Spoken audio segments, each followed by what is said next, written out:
Dear teachers, welcome to JS in English Learning. We are with Unit 8 of the revised PGTRB syllabus, and we are with Simone de Beauvair's The Second Sex, and this is Volume 1. It's a 2-volume book, and we are discussing Volume 1 in detail. And we know that Simone de Beauvoir is a French feminist philosopher and an existential philosopher, and we have discussed women as the other, which is a very important concept in this book. And then we saw how Simone de Beauvoir was advocating economic liberation of women in order to liberate women from the condition of second sex. Now we are moving into the third important area, that is mystification and representation of women in history and literature. காலங்காலமாக வரலாற்றிலும் இலக்கியங்களிலும் பெண்களை ஒரு விதமாக சித்தரித்து வைத்திருக்கிறார்கள். ஒரு விதமான தப்பான புரிதல் கொடுக்கப்பட்டு இருக்கிறது அப்படிங்கிற ஒரு விஷயத்தை சிமன் டி போவர் நம்ம கிட்ட தெளிவா இந்த புத்தகத்துல சொல்லியிருக்காங்க. அந்த வால்யூம் 1ல அந்த வால்யூம்ல என்ன சொல்றாங்க அப்படின்னா, there is some mystification, some myth creation in history about the nature of women. அதே நேரத்தில் பெண்களை ஒரு விதமான சித்தரிப்பு செய்யப்பட்டு இருக்கிறது. அதுல முக்கியமான சித்தரிப்பு என்ன அப்படின்னா, women is presented as the other in the society. What is the nature of women அப்படின்னா, she is the other அப்படின்னு இந்த உலகம் நம்ம அனைவரையும் நம்ப வைத்திருக்கிறது. ஆண்களையும் நம்ப வைத்திருக்கிறது, பெண்களையும் நம்ப வைத்திருக்கிறது. எப்படி இல்லைன்னா ஏன் ஒரு பையன் அப்பாவை மரியாதையா பேசுறது, அம்மா அது இதுன்னு ஏன் பேசுறான் அப்படின்னா, அவன் வேணும்னே பேசுறான் அப்படின்னா இல்ல, அவனுக்கு கொடுக்கப்பட்ட some race consciousness. கால் யூங்னு ஒருத்தர் இருந்தாரு, அவர் சிக்மண்ட் ஃப்ராய்டுடைய டிசைபிள். அவர் என்ன சொன்னாருன்னா, அந்த கான்சியஸ் அன்கான்சியஸ்னு சிக்மண்ட் ஃப்ராய்டு சொன்னதை கொஞ்சம் மாத்தி என்ன பண்ணாரு, the unconscious குள்ளார there is something called subconscious and unconscious. அந்த unconsciousக்கு அவர் இன்னொரு பேர் சொன்னார், it is called collective unconscious or race conscious. am I right? இது எல்லாமே கால் யூங் உடைய கான்செப்ட். அந்த கால் யூங் அப்படிங்கிற அந்த ரேஸ் கான்சியஸ் குள்ளார ஜெண்டர் கான்சியஸ், செக்ஸ் கான்சியஸ் இருக்கு. காலங்காலமா அந்த காலத்துல இருந்து மக்கள் என்ன நினைச்சாங்களோ, நம்ம தாத்தா அந்த பாட்டியை எவ்வளவு மோசமா நடத்தினாரோ அந்த மாதிரிதான் நம்ம அன்கான்சியஸாவே நமக்கு நம்முடைய அம்மாவை நடத்துவோம், நம்முடைய துணைவியை நடத்துவோம், மகளை நடத்துவோம். இதுதான் காலகாலமா இருந்தது. அப்ப அந்த மாதிரி ஒரு விஷயம் it is given ideologically. The second one is women is seen as an object. This is also a kind of representation in literature and in historical documents. பெண்களை எப்படி ப்ரொஜெக்ட் பண்ணியிருந்தாங்க, women are objects. நீ வரலாற்றை எடுத்து பாருங்களேன். ஒரு அரசன் இன்னொரு அரசனை கொன்னு அந்த நாட்டை கைப்பற்றணும்னு அந்த அரசனுடைய மனைவிய என்ன பண்ணான், தனது மனைவியாக ஆக்கி கொண்டான். he did not ask for approval from the lady. are you ready to take me as your husband அப்படின்னு அவன் கேட்கல. அந்த அரசனுக்கு அரசன் வைத்திருந்த உடைமைகள் எல்லாம் என்னுடையது. அப்ப அவனுடைய உடைமையில ஒண்ணுதான் அவனுடைய மனைவியர்.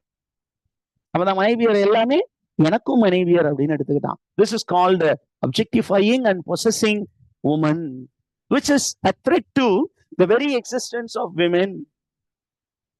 Did you understand that, teachers? Yes, sir. இதற்கப்புறம் what is the nature of women அப்படின்னு இவங்க சொல்லும் பொழுது, she is making a comparison between women and nature. என்ன அப்படின்னு கேட்டீங்கன்னா, women and nature both by nature are resistant. Both by nature are resistant. They have the ability to resist any kind of oppression. But who becomes more powerful அப்படின்னா, the one who is oppressing becomes powerful, and nature and women both become oppressed. But nature it is oppressed by human beings. Which is more powerful அப்படின்னா, nature தான் more powerful. Human being is part of nature, but that particular being oppresses nature, and nature becomes a victim. But it doesn't mean that nature is completely irresistant. It is resisting.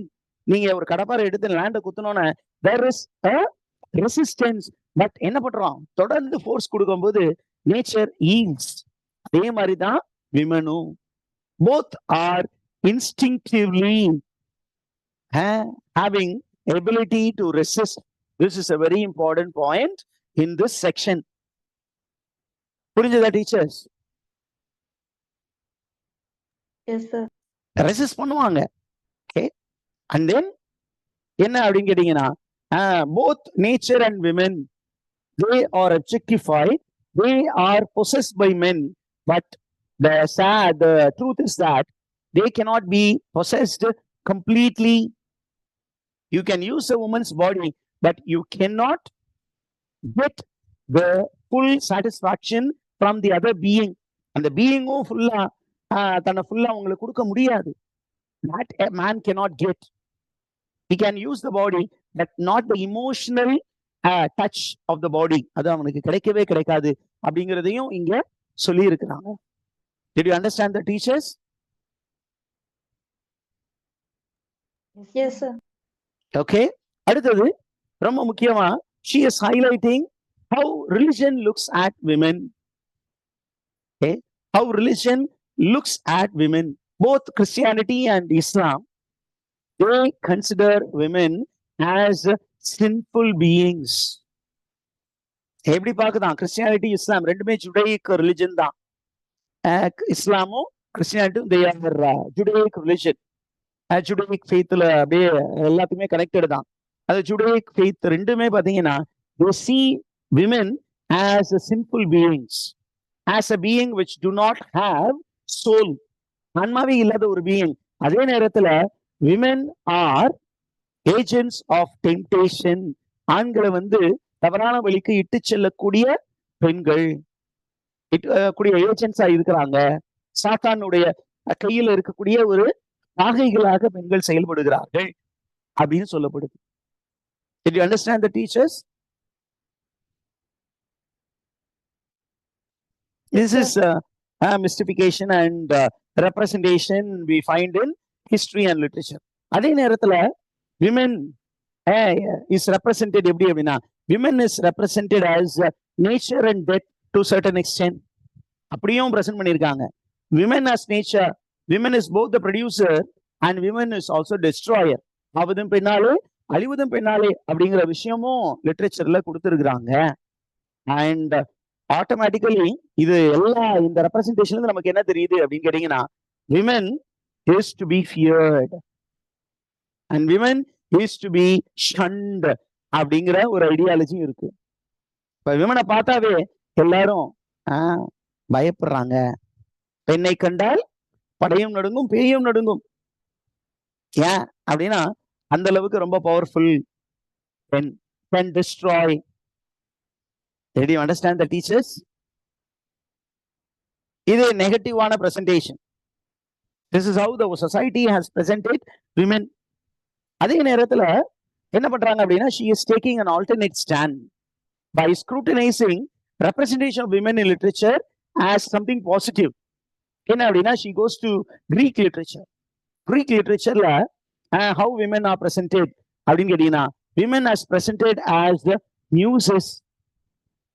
நம்ம Greek லிட்ரேச்சர்ல போய் பாத்தீங்கன்னா, ஜெயூஸ் அப்படின்னு ஒரு கடவுள் இருப்பார், the chief of the deity in Greek pantheon. அப்ப அவருக்கு daughters இருந்ததாகவும், எத்தனை daughters? How many muses? 9, sir. 9 muses.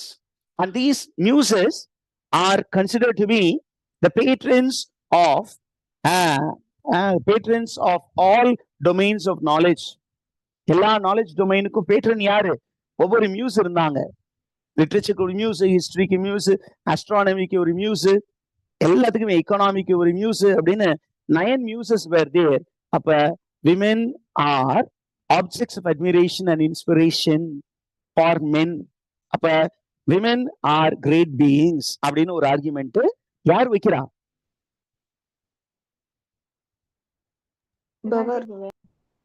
சிமந்தி பவேர் அழகா வைக்கிறாங்க. அடுத்தது என்ன அப்படின்னு கேட்டீங்கன்னா, this kind of deification sometimes also leads to another misconception. என்ன அப்படின்னா, when you see women as very powerful, you also name this female as a mysterious other. பெண் மனசு ஆழம் என்ன ஆம்பளைக்கும் தெரியும், பொம்பளைக்கும் தெரியும். அந்த அந்த ஆழத்துல இருக்கிறது என்னதுன்னு யாருக்கு தான் தெரியும்? அப்ப it's a very mysterious creature. புரிஞ்சுக்க முடியாது. அப்படின்னு there is அது புரிஞ்சுக்க முடியாத வந்து நம்ம ஏன் புரிஞ்சுக்க முயற்சி பண்ணணும்? அதை விட்டுருவோம். அதை கண்டுக்க வேண்டாம். புரிஞ்சுக்க முடியாத ஏரியாக்குள்ள நம்ம என்ட்ரி பண்ண வேண்டாம். எதெல்லாம் நமக்கால புரிஞ்சுக்க முடியுமோ அதை நம்ம ரெஸ்பெக்ட் பண்ணுவோம். இதை புரிஞ்சுக்க முடியாததை யூஸ் பண்ணிக்குவோம் அப்படின்னு people start dehumanizing women. அதுவும் இருக்கு. Are you there, teachers?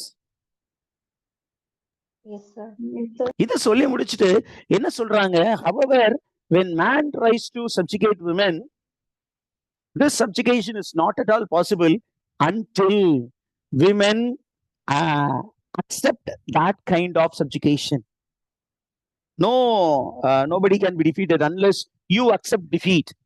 சொல்றாங்கல்ல, டிஃபீட் அப்படிங்கிறது வந்து நம்ம வந்து நம்மளா தோத்து போயிட்டோம் அப்படின்னு நம்ம ஒத்துக்கிற வரைக்கும் நம்ம nobody can defeat as.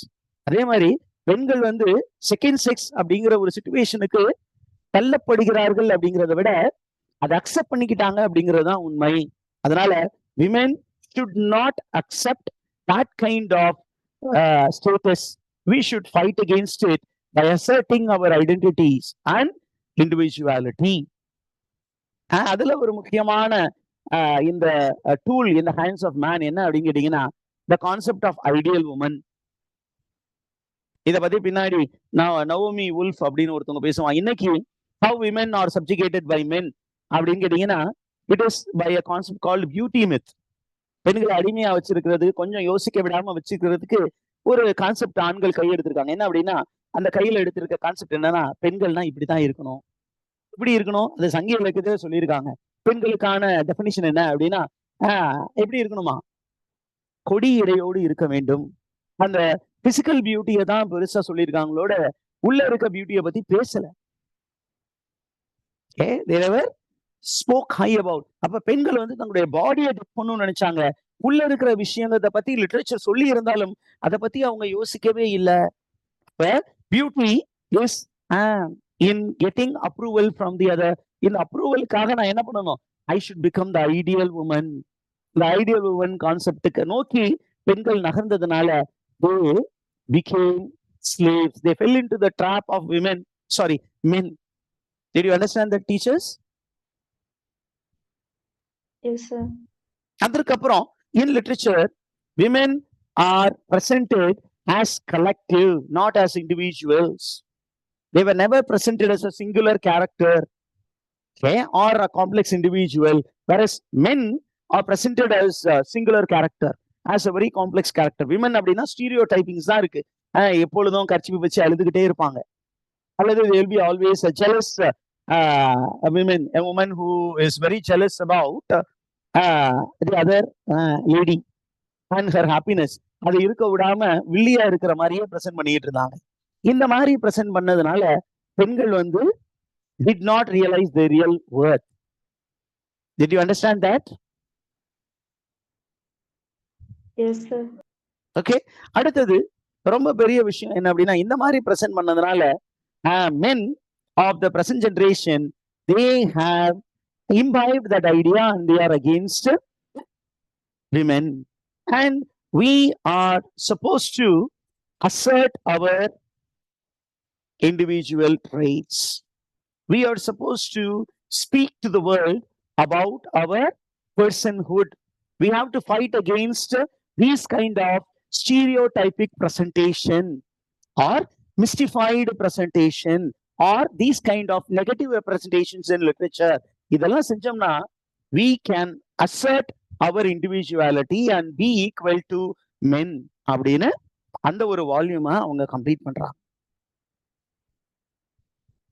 Did you understand all these concepts, teachers? Yes, sir. Understood, sir. Okay.